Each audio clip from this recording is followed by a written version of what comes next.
continuar con el tema 6. Vamos a repasar lo que vimos el último día de los delegados de prevención y luego veremos el tema del Comité de Seguridad y Salud. Y comentaremos algún aspecto importante también para el caso práctico que tenéis que presentar dentro de una semana. Bien, como ya comentamos en su día, vamos a ver el tema de la representación de los trabajadores y bueno, como siempre hemos dicho, es muy importante el tema de la terminología. Cuando hablemos de los delegados de prevención, nos estamos refiriendo a los representantes de los trabajadores con competencias específicas en prevención. No hay que confundirlo con otras figuras como la de trabajadores designados, que era una de las modalidades preventivas, ni con los recursos preventivos, que son los que tienen una función de vigilancia en determinadas circunstancias. Sí, Libardo, ya puse para grabar. Está grabándose ya. No hay que, por lo tanto, confundir trabajador designado, que es modalidad preventiva, con recurso preventivo, con delegado de prevención. Cuando hablemos de delegado de prevención, son los representantes de los trabajadores, que es lo que nos toca ver en el último día y en el día de hoy. Entonces, bueno, rápidamente comentamos el otro día el tema de que en la ley de prevención se recoge que los trabajadores tienen derecho de consulta y participación. Deben ser consultados con carácter previo a que el empresario adopte decisiones que tengan trascendencia preventiva. Y por lo tanto, son consultas que no son vinculantes, realmente es una información previa para dar opción a que por parte de los representantes de los trabajadores se puedan hacer observaciones, comentarios, propuestas. Normalmente se concede un plazo de 15 días para que lo puedan hacer y no son vinculantes porque el empresario igualmente puede mantener sus decisiones, pero en tal caso debe motivar por qué no ha hecho caso de las propuestas o de los comentarios de los representantes de los trabajadores. Entonces, aquí encontraremos, por ejemplo, la planificación y organización del trabajo como aspectos a consultar con los trabajadores, la modalidad preventiva, ya sea, como vemos aquí, trabajadores designados, el recurso a un servicio de prevención ajeno. Se debe también consultar a los trabajadores, la designación de trabajadores encargados de las medidas de emergencia, los procedimientos de información y de documentación, el proyecto de formación que haya en la empresa para el ámbito preventivo y, como veis, tenemos una letra F, que es muy amplia, que dice cualquier otra acción que pueda tener efectos sustanciales sobre la seguridad y salud de los trabajadores. Por ejemplo, decide la empresa que ahora en vez de proporcionar unas botas de seguridad de un tipo, las va a proporcionar de otro. Pues bueno, si puede haber alguna variación en el nivel de protección, en el confort, bueno, pues entonces se deberá consultar previamente con los trabajadores. La ausencia de consulta, como hemos dicho, ni la consulta es vinculante, ni su ausencia supone que el empresario no pueda hacer lo que crea conveniente. El problema es que entonces puede ser sancionado por no haber consultado.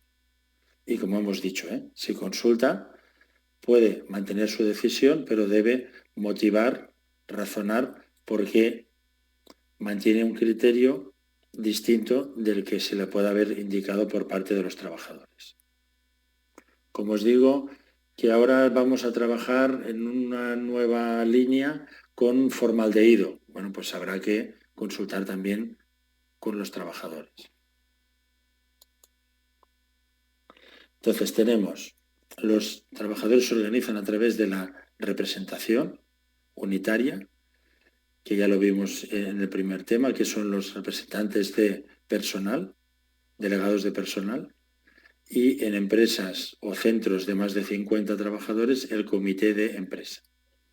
Entonces, los delegados de personal, entre ellos, entre ellos escogen a los delegados de prevención, que es la representación específica en el ámbito de la prevención. Entonces, ¿qué quiere decir esto? Que los delegados de personal son un conjunto mayor y los delegados de prevención son un subconjunto dentro de los delegados de personal. Porque se escogen por y entre los representantes del personal. Solamente había como excepción en centros de trabajo donde no haya gente con antigüedad suficiente para ser delegado de personal. Bueno, ahí sería un caso muy excepcional hasta que tuvieran antigüedad suficiente. Por lo tanto, vamos a tener esta figura, el delegado de prevención, que a la vez es delegado de personal, con lo cual llevará dos sombreros. Cuando lleve el sombrero de delegado de personal, tratará con la empresa temas de interés general como el tema de las vacaciones, de los sueldos, de cualquier cosa, del tiempo de descanso, cualquier aspecto, categorías profesionales, etc.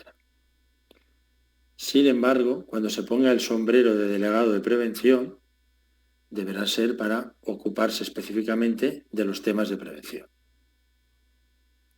Y no podrá sufrir ningún perjuicio derivado de sus actividades. En el temario tenéis señalado un caso bastante singular que dice que si en un supuesto de paralización de actividades por riesgo grave inminente se demostrara que el delegado de prevención ha actuado instando esa paralización de actividades, actuando de mala fe, podría ser en ese caso sancionado. A ver, es un caso bastante de laboratorio, pero bueno, lo tenéis recogido en el temario y por lo tanto, en el caso práctico también tenéis oportunidad de reflejar esta casuística, porque hay una de las preguntas que habla sobre las posibles responsabilidades o no de los delegados de prevención. Entonces aquí lo que hay que tener claro es que los delegados de prevención como representantes de los trabajadores tienen una función de impulso de la prevención y de fiscalización de la labor del empresario. Pero ni actúan como técnicos ni tienen capacidad jerárquica dentro de la empresa. No pueden tomar decisiones. Entonces, en principio, no van a ser responsables porque ellos no toman decisiones ejecutivas ni implantan las medidas ni velan por su cumplimiento, ni tampoco son técnicos de prevención. Tienen una formación mínima de técnico de nivel básico, pero no actúan como técnico de prevención. Por lo tanto, en principio, los delegados de prevención no tienen responsabilidad porque su función es la de impulso y fiscalización. Lo que no obsta a que en el caso práctico, si además lo queréis poner mucho mejor y que Oliver, que es el profesor corrector, os lo puntúe muy bien, podéis hacer alusión a este supuesto tan de laboratorio que viene recogido en el temario de una actuación de mala fe del delegado de prevención instando una paralización por riesgo grave inminente. Lo podéis reflejar perfectamente en el temario, pero como os digo, como excepción a la regla general. Indicaros que los delegados de prevención, su número va en función de unas tablas, como veis aquí, hasta 50 trabajadores. Tendremos un delegado de prevención en la empresa o centro de trabajo. Como hasta 30 trabajadores solamente hay un delegado de personal, pues ese será a la vez delegado de prevención. hasta 49 hay 3 delegados de personal. Pues entre estos 3 escogerán a uno. Y a partir de aquí ya seguimos con ese escalado y bueno, ya veis aquí la tabla del artículo 36 de la Ley de Prevención. 35 o 36. Entonces hay una excepción que comentamos el último día. Tenemos los contratos fijos de duración, o sea, los contratos indefinidos computan un trabajador, o sea, computan por cabezas. Indefinidos por cabezas. 100 trabajadores indefinidos, 100 trabajadores. Vale. Los de duración de más de un año también computan por cabezas. Tenemos a 10 trabajadores con contrato de año y medio. Pues contaríamos 10 trabajadores. A los efectos de ver dónde estamos en la tabla esta. Los efectos de ver de la columna de la izquierda cuál es la que nos corresponde. Que son a tiempo parcial también por cabezas. Tenemos 6 trabajadores con contrato de 4 horas. No tienen contrato de 8 horas, jornada completa. Tienen solo de 4 horas, da igual. 8 trabajadores, contamos 8. Perfecto. Y la excepción, una pregunta, si existe un mismo dueño y resulta que tiene 2 centros de trabajo en un mismo lugar, pero no superan los 100 trabajadores, ¿cada centro igual debe tener cada uno un delegado de personal? Sí, cada uno tendría un delegado. Sí, sí, sí. Sí, porque como veis, de 6 a 30 hay un delegado. Entonces, de 6 a 30, esto se hace por centro de trabajo o por empresa. Si la empresa tiene varios centros, lo haremos por centro de trabajo. Entonces, la excepción a esto que os decía, contratos inferiores a un año. A ver si os lo digo bien, que el otro día me costó un poco, me hice un lío. 200 jornadas igual a un trabajador. Entonces, en el caso práctico tenéis que hacer un cálculo de estos. Como os digo, tenemos 5 trabajadores con contrato de 15 meses. Contamos 5 trabajadores, porque es superior a un año. Contamos por cabezas. Ahora, tenemos 5 trabajadores con contrato de 5 meses. Vale, pues entonces vamos a pasar los meses a días. Haremos 5 trabajadores por 5 meses por 30 días, ¿no? Sería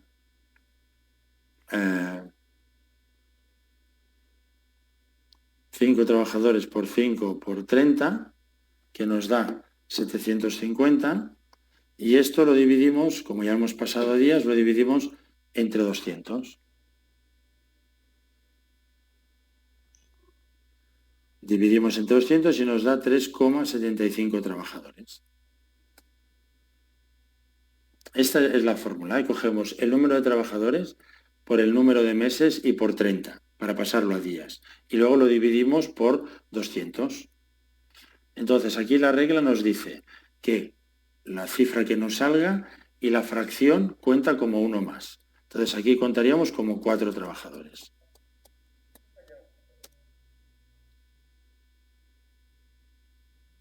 Ahora, ¿qué sucede? Como os digo, la fracción cuenta como uno más. ¿Qué sucede si tenemos 5 trabajadores, pero resulta que estos están contratados por 10 meses? Pues hacemos lo mismo. Hacemos lo mismo. Hacemos 5 por 10 por 30, que nos sale 1500, que nos sale el doble. 1500 dividido entre 200. Entonces aquí es donde hay otra regla, que es una de esas reglas no escritas, nos sale 7,5. Claro, ¿cuál es el problema? Que lo que no tiene sentido es que esta fórmula nos suponga contabilizar a más trabajadores. Entonces, dentro de esto se dice que si la cifra que nos sale es superior al número real, nos quedaremos con el número real. Estas son las reglas de cálculo, que son las que Oliver tendrá en cuenta. No creo que sea muy estricto con esto. Si alguien le pusiera la cifra que sale, no creo que haya problema. Pero como os digo, cogemos el número de trabajadores. Número de trabajadores por número de meses por 30. Esto lo dividimos entre 200 y si nos da una cifra inferior al número de trabajadores, cogeremos esa, contando que la fracción cuenta como un trabajador más. Si nos da una cifra por encima, nos quedaremos con el número real.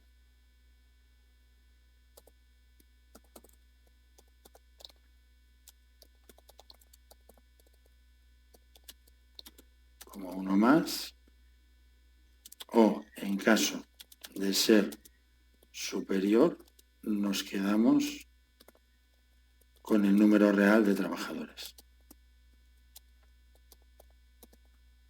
Vale, pues esto es un poco lo que os quería comentar para el caso práctico. Perfecto, pues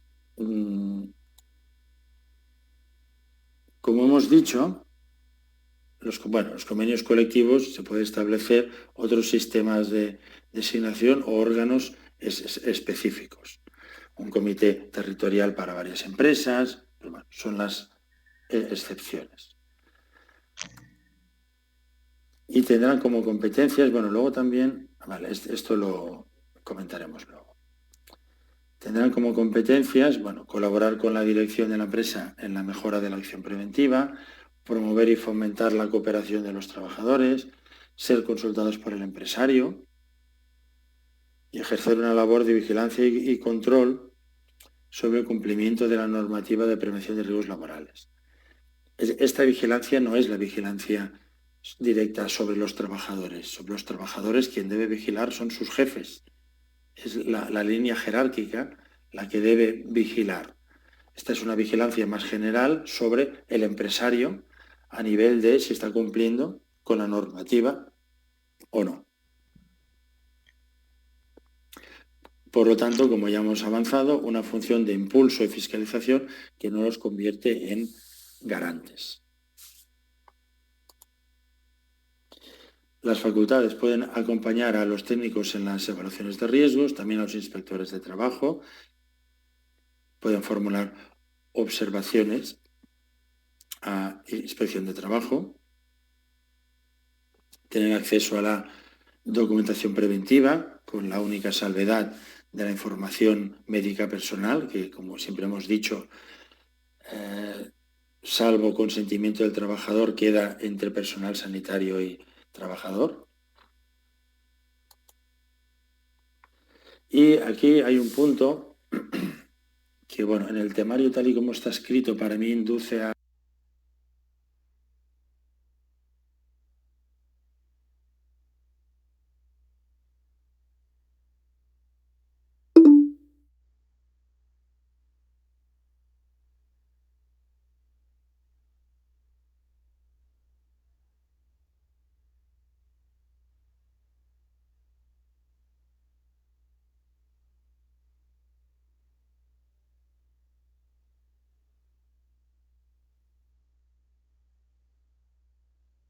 entre.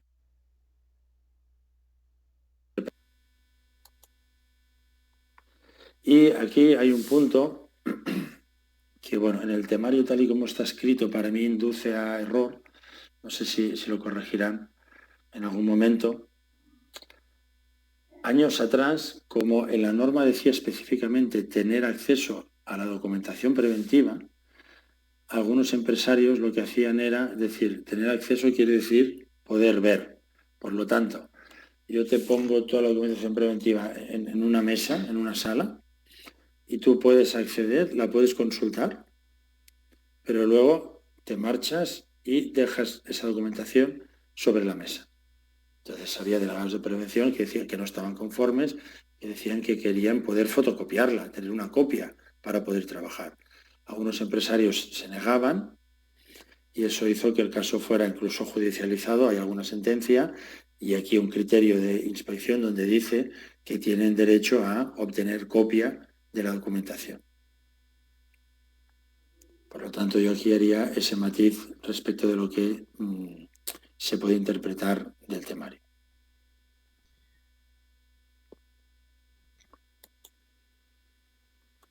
También ser informados por el empresario sobre los daños que haya habido, pudiéndose presentar a efectos de conocer las circunstancias de los accidentes, recibir informaciones por parte del empresario y de los técnicos de prevención y realizar visitas a los lugares de trabajo, pues bueno, para ver que realmente se esté cumpliendo con la normativa.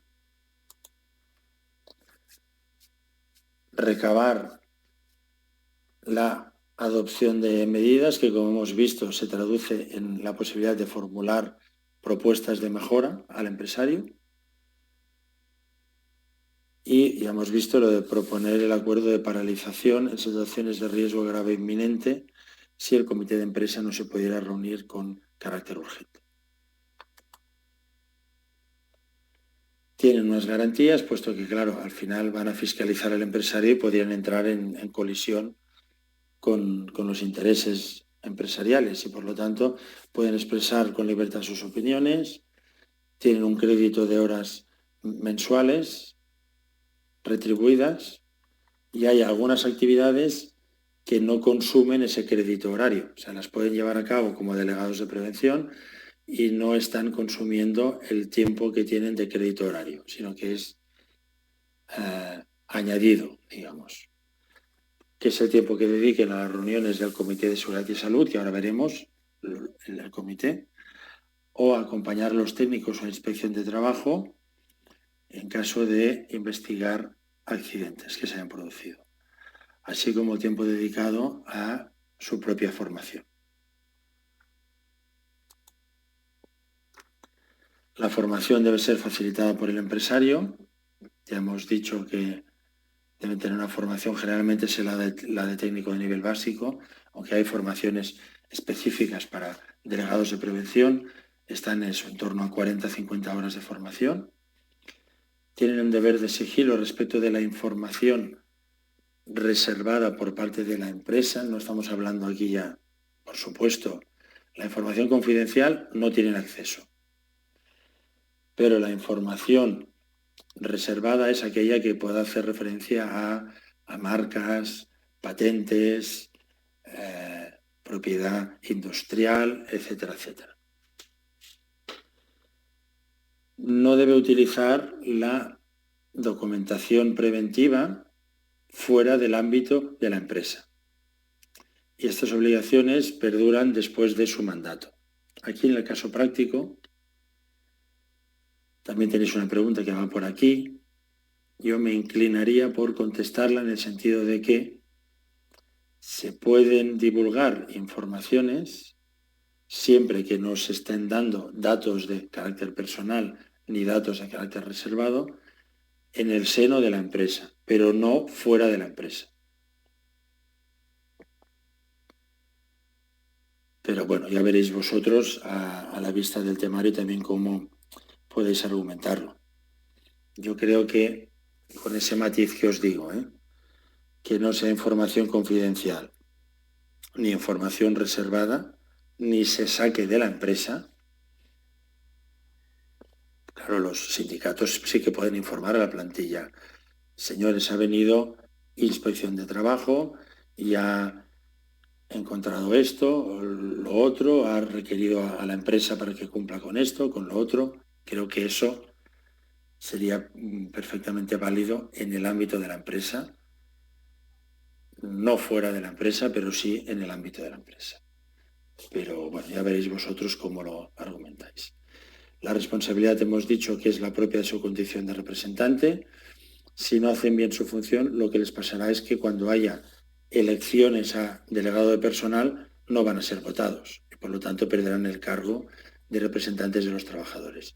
Pero no responden ni administrativa, ni penal, ni civilmente, salvo este punto que podemos indicar de la paralización de riesgo grave inminente actuando de mala fe. Y bien, ya para encarar la segunda parte del temario tenemos el Comité de Seguridad y Salud. El Comité de Seguridad y Salud, así como tenemos los delegados de personal, delegados de prevención, pues tenemos los comités de empresa y los comités de seguridad y salud. Con una característica, que es un órgano paritario.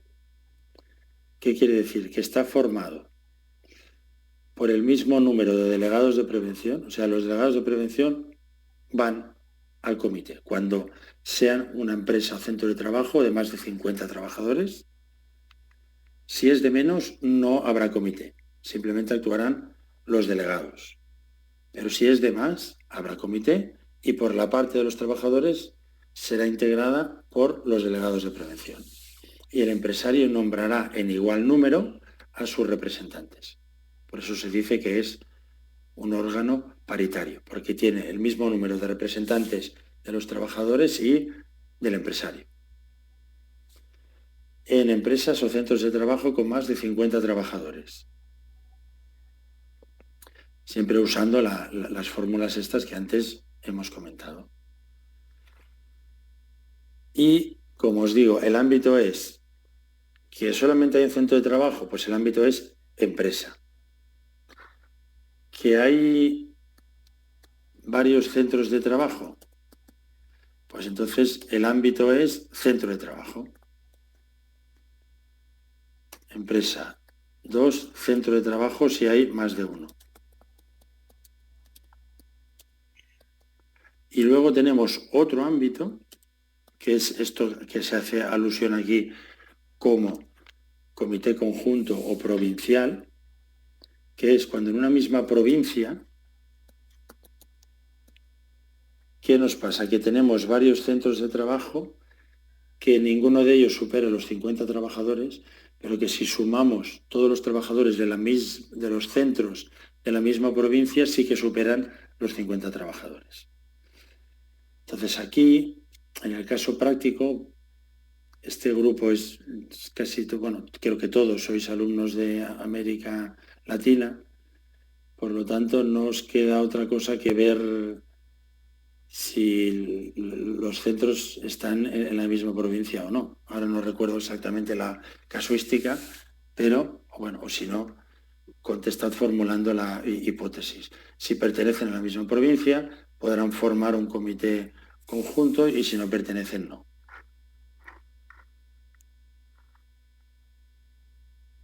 Y también se puede pactar un comité intercentros, una empresa, por ejemplo, que tenga 100 centros de trabajo y 6 comités, porque tiene 6 centros de más de 50, pero quiere tener un interlocutor para tratar los aspectos generales de toda la empresa. Pues entonces acordará crear un comité que aglutine a todo el ámbito de la empresa. Y bueno, ya lo veis, a partir de 50 trabajadores, un comité de seguridad y salud, y aquí lo que nos cambiará son los miembros. Si es de 50 a 100, como había 2 delegados, pues tendrá 4 miembros, 2 por los trabajadores, 2 por el empresario. Hasta 500, pues ya lo veis, 3 y 3, 4 y 4, 5 y 5, y bueno, así, de esa manera. Por lo tanto, cuando contestéis, tenéis que ver cuántos delegados corresponden. Si no hay comité, actuarán esos delegados. Pero si son más de 50 y hay comité, pues además habrá que decir que el comité estará formado por este número de delegados y el mismo número de representantes de los trabajadores, de del empresario. Se deben reunir, esto es un requisito fijado en la ley, se deben reunir como mínimo una vez cada 3 meses. Y pueden asistir otros sujetos con voz pero sin voto, como los delegados sindicales o los técnicos de prevención, si no están incluidos en el comité. A lo mejor el empresario ya ha nombrado a un técnico como representante suyo, pero si no lo ha hecho, si ha puesto al de recursos humanos, al de compras y al de producción, pues bueno, los técnicos de prevención podrán asistir con voz pero sin voto. Y también podrán participar trabajadores de la empresa que tengan conocimientos o cualificaciones y técnicos del servicio de prevención ajeno si le solicita alguna de las partes. Que se va a tratar de un riesgo concreto que hay en este proceso nuevo que se ha diseñado con el uso de formaldehído. Pues, hombre, a lo mejor lo bueno es que venga el ingeniero que ha hecho ese diseño del proceso. Bueno, pues si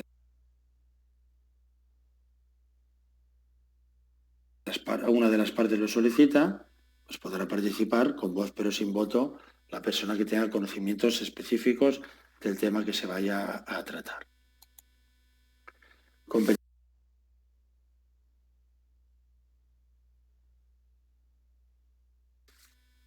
Participar en la elaboración y puesta en práctica y evaluación de los planes y programas de prevención. Bueno, son las mismas que los delegados de prevención, pero de forma colegiada.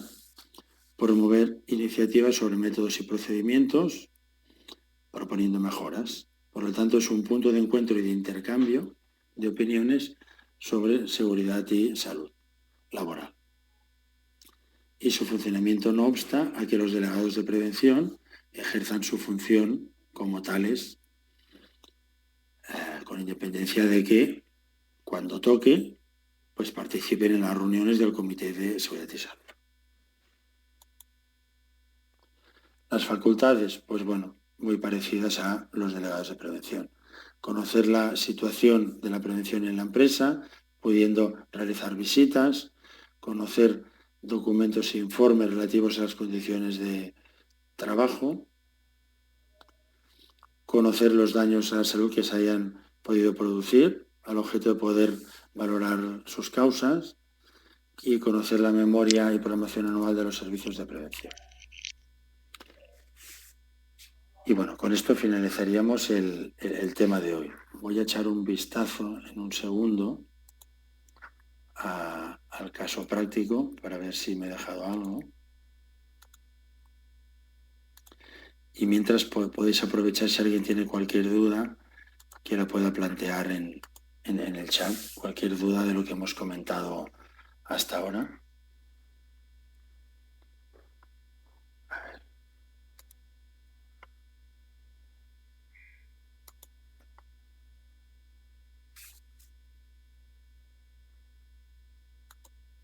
Tareas, a ver, en el caso práctico.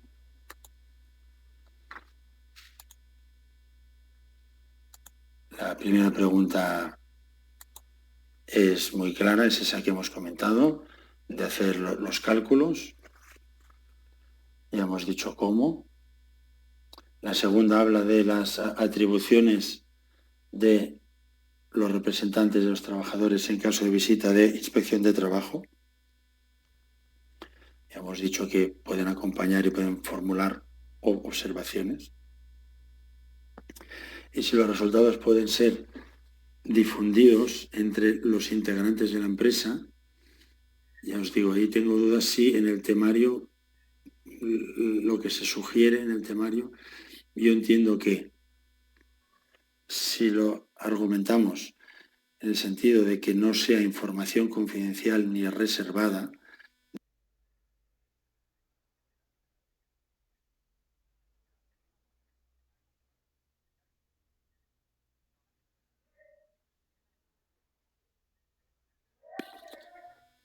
y bueno, no sé si alguien tiene alguna duda o quiere hacer algún comentario.